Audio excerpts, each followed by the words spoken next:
नमस्कार, social media संवाद में आपका स्वागत है। आपके साथ हूं मैं जेके नायक। कहते हैं कोशिश करने वालों की कभी हार नहीं होती। इसी को चरितार्थ कर दिया है माउंटेन मैन राहुल गुप्ता जी और उनकी टीम ने। सर, बहुत बहुत स्वागत है आपका सोशल मीडिया संवाद में। धन्यवाद। सर, शून्य से लेकर शिखर तक का सफ़र कैसे रहा? किन किन चुनौतियों का सामना करना पड़ा आपको? सबसे पहले तो मैं इस कोरोना कॉल जो पेंडेमिक टाइम है इस पे क्लाइंबिंग करना काफ़ी टफ है, क्योंकि हम कोरोना से बचें या क्लाइंबिंग से बचें या फिटनेस से बचें। लेकिन साल डेढ़ साल से हम एवरेस्ट की तैयारी कर रहे थे। सभी खिलाड़ी का मनोबल टूटता जा रहा था, तो सभी खिलाड़ी को जैसे ही भारत सरकार की तरफ से अनलॉकडाउन शुरू हुआ तो हम सभी ने मिलकर प्लान किया और हम लोग लगभग 20 पर्वतारोही हैं 7 अलग अलग स्टेट के, जिसमें 13 लोग छत्तीसगढ़ के हैं। उस पूरी टीम को मेरे ही लीडरशिप में क्लाइंब कराने के लिए माउंट फ्रेंडशिप पीक ले गया था। हालांकि जब पूरा प्लानिंग हो गया तो 9 अक्टूबर को हमको ताम्रध्वज साहू जो मिनिस्ट्री ऑफ टूरिज़्म है, छत्तीसगढ़ टूरिज़्म बोर्ड से हमको काफ़ी सपोर्ट मिला और हम उस सपोर्ट को लेकर आगे बढ़े। दिल्ली गए, भारतीय पर्वतारोहण संस्थान में हम लोग परमिशन लिए, स्पेशल परमिशन लिए। पूरी टीम क्लाइंबिंग करने के लिए 2 दिन मनाली में एक्लेमेटाइज़ की।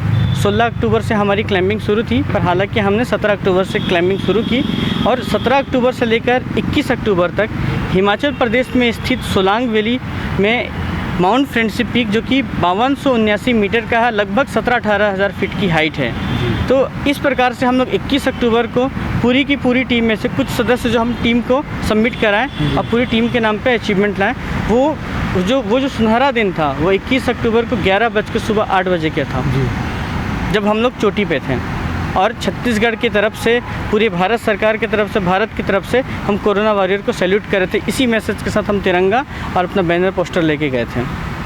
आपने टीम का चयन किया, इसकी प्लानिंग कैसे बनी कि किन लोग जाएंगे, कैसे करेंगे? इसकी जो प्लानिंग थी ये कैसे बनाई आपने? एक टीम को बनाने के लिए बहुत समय लगता है।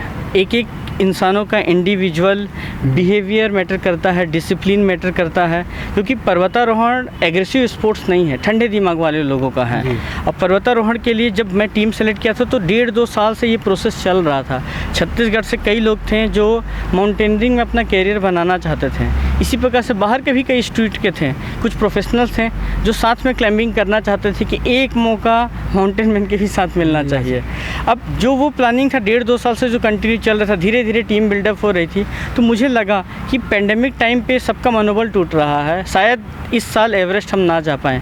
बाकी लोगों के लिए ये ऑप्शन था, लेकिन मुझे लगा कि एक बार सबको टीम को असेंबल करते हैं, सबसे कोऑर्डिनेट करते हैं, परमिशन भी आ चुका है, एक बार टीम बनाते हैं। अब इस टीम बनाने के पीछे जो प्लानिंग होता है उसमें सबसे इम्पोर्टेंट रोल होता है लोगों का, किसके में क्या दक्षता है, ये जो सबसे इम्पोर्टेंट रोल होता है। दक्षता देखी जाती है, किसकी क्या काबिलियत है। अब मेरे पूरे टीम में जैसे लीड क्लाइंबर 4 थे।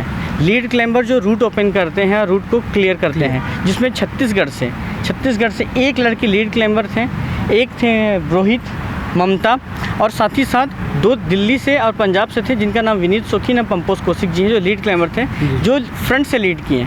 मैं एक्सपीडिशन लीडर था, तो मैं ओवरऑल चीज़ों को मैनेज करता था।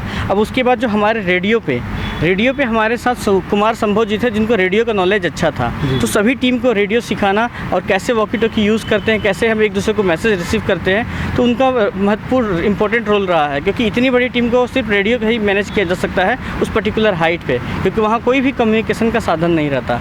इन सब के अलावा जो तीसरा टीम आता है वो आता है मेडिकल टीम। अगर आपके क्लाइंबर के में किसी एक में क्वालिटी हो या 2 में क्वालिटी हो, जिसको मेडिकल यूनिट है, बेसिक फर्स्ट एड तो सबको आता है, लेकिन रेस्क्यू करने के टाइम पे जो मेडिकल टीम का जो रोल रहता है वो भगवान का किरदार निभाते हैं पहाड़ों पे। इस तीसरी टीम के बाद चौथा टीम आता है search and rescue team. Search and rescue team में जिसके लीडर थे शशांक मसीह सर, जो बहुत ही अच्छे क्लाइंबर है, जाने माने क्लाइंबर है। और मैं तो कहता हूँ अगर छत्तीसगढ़ में मुझसे बेस्ट अगर कोई क्लाइंबर होगा तो वो शशांक मसीह सर है, क्योंकि मैं उनको अपने से बेस्ट सर्वोच्च मानता हूँ, क्योंकि उनकी क्लाइंबिंग टेक्निक वो सब चीज़ें काबिल तारीफ़ हैं। और साथ ही साथ उनके टीम में 2 लोग थे, चमन सर और यशवंत सर, जो उनको सपोर्ट किए। और टीम में जो और सदस्य थे बचाव दल में, जिसमें कुमेश्वर गंधर्व, प्रमेश विजयवार, लालाराम मरावी जी, ये एक सपोर्टिंग टीम था जो बचाव दल है। ये इस पूरी टीम का रोल था कि अगर एक्सपीडिशन में कोई भी हादसा होता है तो वो लोग अपना एक्सपीडिशन को ड्रॉप करेंगे और हादसा वाले जो भी कैजुअल्टी लोग हैं उनको वो नीचे ले जाएंगे। मतलब जो बैकअप टीम होती है, बैकअप टीम बहुत स्ट्रॉन्ग होती है। वो चाहे तो समिट में 2 घंटे पे ही पहुंच सकती है, लेकिन जब एक टीम समिट पे जाती है तो टीम का किरदार वही निभाता है जो वहाँ पर पूरे बचाव दल में जो सबसे इम्पोर्टेंट रोल प्ले करता है, अपने एक्सपीडिशन को ड्रॉप करके बाकी टीम को सही सलामत नीचे बेस कैंप तक ले आए। और ये 4 टीम है जिसको रोल प्ले होते हैं। अब 5वां होता है लीडर का रोल। लीडर इन चारों टीम से कोऑर्डिनेट करता है, गवर्नमेंट के साथ कोऑर्डिनेट करता है, गवर्नमेंट के अलावा जो एपेक्स बॉडी है माउंटेनिंग उससे कोऑर्डिनेट करता है, और सभी लोगों को असेंबल करना, मैनेज करना, एक प्रकार से जो इंडियन क्रिकेट टीम में महेंद्र सिंह धोनी करते हैं वही रोल मेरा प्ले था यहाँ पर। और मेरे साथ साथ जो सपोर्टिंग स्टाफ थे, जो वाइस कैप्टन जो बोलते हैं हमारे में, असिस्टेंट एक्सपीडिशन लीडर जो कि चमन कोसित हैं और यशवंत जी थे। तो इस प्रकार से एक टीम को बनाने में लगभग 1.5-2 साल लग गए। आप टीम में कप्तान की भूमिका निभा रहे थे, जाहिर सी बात है सबको साथ लेके चलने की जिम्मेदारी आपकी थी, परेशानियां बहुत आई होंगी इस एक लीडर होने के नाते जब सक्सेस होता है तो एप्रिसिएशन मिलता है, लेकिन जब अनसक्सेस होता है तो लीडर होने के नाते वो अनसक्सेस मैं अपने फेवर में ले लेता हूँ। इसका एक रीज़न है, क्योंकि जब पूरी टीम इसमें वर्क की है तो एप्रिसिएशन मुझे अकेले को नहीं, लेकिन अगर टीम फेल होती है तो उसकी ज़िम्मेदार मैं अपने आप को मानता हूँ। जो मैंने अपने लाइफ में सीखा वो एक ही चीज़ था कि इतनी बड़ी टीम को लीड करना, कहीं ना कहीं मेरी भी शुरुआत कभी मेंबर के रूप में हुई थी जब मैं अपना पर्वतारोहण का करियर शुरू किया था।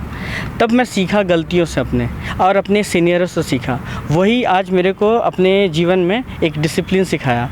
और कई बार अभी ऐसा हुआ एक्सपीडिशन के दौरान, मैं लगभग रात को 1:30-2 बजे सोता था काम कर बहुत सारी चीज़ों को, सुबह 5 बजे उठ जाता था, कभी कभी नींद नहीं आती थी, एक हमेशा प्रेशर रहता था।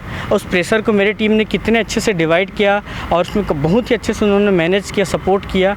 और एक लीडर होने के नाते मैं पूरी टीम को अप्रिशिएट करूँगा कि सिर्फ मैं अकेला नहीं था, पूरी की पूरी टीम सपोर्ट की और इस अचीवमेंट का हकदार रही।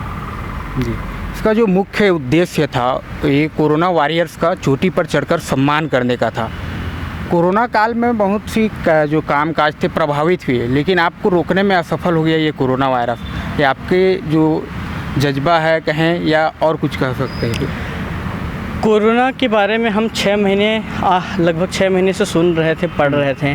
भारत सरकार की गाइडलाइन आ रही थी कि कोरोना से कैसे बचें, हम अपने आप को कैसे सिक्योर करें, क्योंकि हम खिलाड़ी हैं, हमारा इम्यून सिस्टम अच्छा है। फिर भी हम कोरोना से बचने के लिए मास्क लगाते हैं और अपना हैंड सैनिटाइज़र रखते हैं और प्रॉपर डिस्टेंस मेंटेन करते हैं। लेकिन 6 महीने में जब तैयारी चल रही थी तो कोरोना एक हमारे लिए एक हॉट टॉपिक था।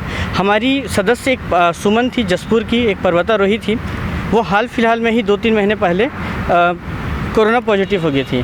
तो हमारी टीम में एक थोड़ा मनोबल टूटा कि अगर इसको कोरोना पॉजिटिव हो गया है तो हमको भी हो जाएगा। लेकिन पूरी टीम ने कहा, खास करके जो ममता उसकी लीड क्लाइंबर थी, ममता ने कहा कि सर हम 2 ही लड़कियां हैं छत्तीसगढ़ से, 2 अदर स्टेट से हैं, एटलीस्ट हम लोग को बनता है। मैं बोला कि सुमन तो वीक है, कैसे हो पाएगा? तो ममता ने कहा कि सर हो जाएगा सर, बस आपको बूस्ट करना है पूरी टीम को।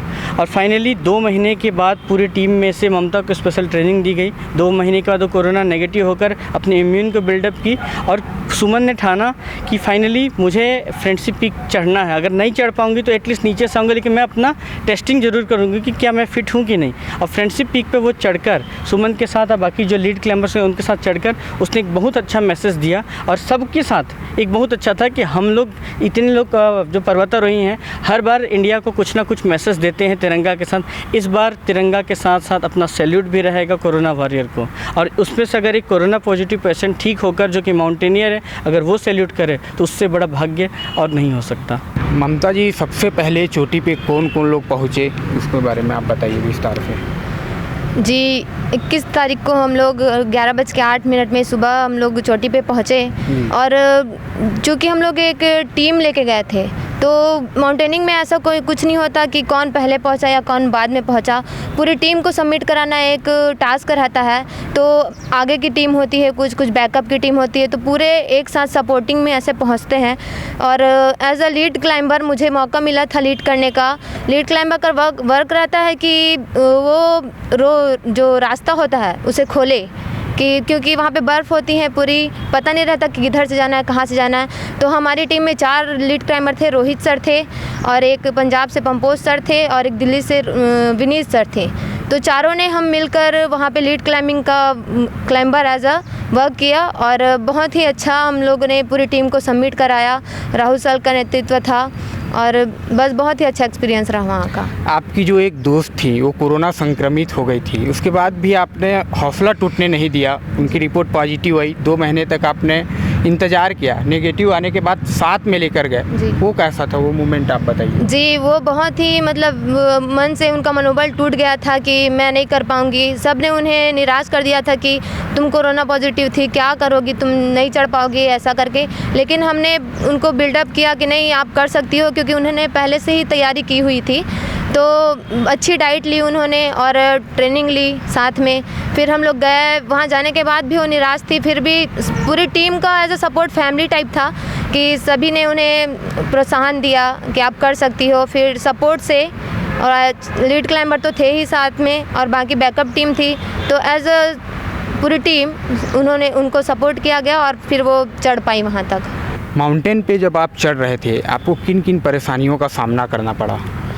जब हम चढ़ रहे थे तब सांस लेने में थोड़ी प्रॉब्लम हो रही थी, सर में पेन हो रहा था और कुछ चीज़ें थी, पैर में थोड़ा पेन हो रहा था। वो अन्य चीज़ें हो रही थी हमारे साथ, लेकिन हमें बस इतना मालूम था कि हमें चढ़ना है, सबमिट करना है। और हमारे राहुल सर जो हमें लीड कर रहे थे, हमारे कोच है, वो सबको बस ये बोल रहे थे कि कुछ भी हो, कोई भी हालत आए, लेकिन हमें चढ़ना है, सबमिट करना है। सबसे यंग शायद आप ही होंगे टीम में, कम उम्र के अगर हम देखें तो। मैं और मेरे साथ 15 साल का एक और चिराग है। आपकी उम्र कितनी मेरी है? उम्र 15 साल है। 15 साल की उम्र में आपने 5982 मीटर की ऊंची चोटी पर चढ़कर प्रदेश का नाम रोशन किया है। टीम के लोगों का कितना सपोर्ट मिला, कितना साथ मिला आपको? टीम के लोगों में पूरी हमारी जो टीम है, हर एक बंदा मेरे लिए सपोर्टिव है, मुझे हर कदम में सपोर्ट किया है। जहाँ मैं रुकता था वहाँ हौसला दिया है, बोले चढ़ो, चढ़ना है। आपको कितना दिन का समय लगा जब आप माउंटेन पे चढ़ना स्टार्ट किए? तो स्टार्ट 16 अक्टूबर से किए थे और 21 अक्टूबर 11:08 में हमने सबमिट किया है। जैसे कुछ दुर्घटनाएं घट जाती है चोटी पे, तो वहाँ भगवान का रोल कौन निभाता है? कौन रहता है चोटी पे जो कार्य को करता है? देखिए, जो पर्वतारोहण एक टीम होती है जो काफ़ी साहसिक कार्य जो लोग करते हैं। जब भी किसी एक्सपीडिशन पर जाते हैं तो उनमें सबसे ज़्यादा प्रमुख बात ये होती है कि लोगों की तबीयत ख़राब होती है, ऑक्सीजन की कमी होती है, तो उसमें उन लोगों की केयर कैसे की जाए, उन लोगों को वापस बचा के कैसे लाया जाए, तो एक बड़ी बात होती है जिसके लिए सबसे प्रमुख भूमिका निभाते हैं बचाव दल। जो भी टीम होती है उसमें एक बचाव दल बनाया जाता है। यदि किसी की तबीयत ख़राब हो गई या सीकनेस आ गई या कोई बेहोश हो गया, जनरली ये चीज़ें होती है माउंटेन में, तो उस समय आगे बढ़ कर के ये फ़ैसला लेने के बावजूद आगे बढ़ने के बजाय हमको उनको रेस्क्यू करके वापस लाना होता है। तो सबसे ज़्यादा प्रमुख भूमिका तो बचाव दल ही होता है, जो जिनको एक भगवान का रूप माउंटेनिंग में दिया जाता है। हमारे साथ में जो हमारे लीडर थे राहुल गुप्ता जी, जिनके नेतृत्व में हम गए हुए थे, वहाँ पर भी कुछ ऐसी सिचुएशंस हुई। अचानक से वेदर चेंज हुआ, बहुत सारे लोगों को ऑक्सीजन की कमी हुई, तो उस दौरान बचाव दल की काफ़ी महत्वपूर्ण भूमिका रही। जिनको तबीयत ख़राब हुई थी उनको हमने रेस्क्यू करके लाया। हमारे जो लीडर थे वो थे शशांक मसीह सर। उनका काफ़ी अच्छा समय पर टाइम कम था और उन्होंने बहुत सही डिसीजन लिया, और जिनकी तबीयत ख़राब हुई थी उनको हमने बचा के लाया। हमारे साथ में चमन सर थे, और जो उनके बचाव दल के जो सदस्य थे वो थे कुमेश्वर गंधर्व जी और लाला राम सर। सबके डिसीजन और सबके सहभागिता के साथ में हमने सबको रेस्क्यू करके वापस बेस कैंप तक के पहुँचाया। माउंटेन पे जब चढ़ते हैं तो उसमें बचाव दल की भूमिका महत्वपूर्ण होती है। बिना बचाव दल के आप ये सफ़र तय नहीं कर सकते। जी बिल्कुल, जैसा कि मैंने बताया, यदि माउंटेन में हम चढ़ाई कर रहे हैं तो जैसे जैसे हम ऊपर जाते जाते हैं टेम्परेचर घटने लगता है, ऑक्सीजन की कमी होती है, तो ऐसे समय में जो भी प्रॉब्लम अचानक से, चाहे वो वेदर की हो या वहाँ पर कुछ क्रेवास होते हैं जिनके ऊपर चढ़ना, जहाँ से गुजरना काफ़ी मुश्किल होता है, तो ऐसे समय में तबीयत ख़राब होना कॉमन होता है। तो उस समय फाइनली डिसीजन लेना पड़ता है, जो प्रमुख तौर पर बचाव दल को लेना पड़ता है कि अभी इस सिचुएशन में हमें आगे बढ़ना है या फिर पीछे जाना है। तो ऐसी स्थिति में बचाव दल ही एक ऐसे भगवान माना जाता है जिनको तबीयत ख़राब हुई है, जो लोग को परेशानी हो रही है, उनको वापस रेस्क्यू करके बेस कैंप तक के ले जाना पड़ता है, जहाँ पर उनको मेडिकल सुविधा प्राप्त हो सके। और हमारे साथ मौजूद थे अभी राहुल गुप्ता जी और उनकी पूरी टीम, जिन्होंने कोरोना वॉरियर्स के सम्मान के लिए हिमाचल प्रदेश की चोटी पर चढ़कर वॉरियर्स का सम्मान किया है। इन्होंने कोरोना काल में बहुत सी परेशानियां आई, पर इन्होंने अपना कदम पीछे नहीं हटाया और वॉरियर्स के सम्मान के लिए ये हिमाचल प्रदेश की चोटी पर चढ़े।